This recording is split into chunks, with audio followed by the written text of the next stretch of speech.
Let's remove this Blink video doorbell.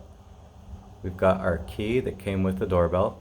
We take that key and insert it right into the hole in the bottom.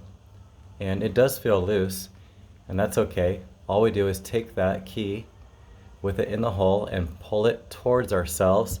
I take my other hand and I put a little pressure up on it while I pull the key towards myself. So let's pull the key up towards myself, and it just pops off just like that.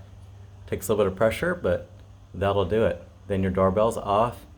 You can change the batteries, and I'll put a link to some better batteries than it comes with that will last longer. You don't want to be changing those all the time.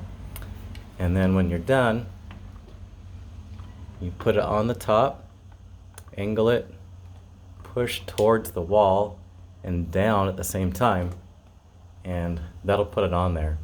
The instructions say that it will click or whatnot. Mine doesn't do a great job of that. I think it's because I have a little bit of a stucco wall that's uneven, but it's on there. Once it's on there, no way to take it off except for with that little key that it comes with. Thanks.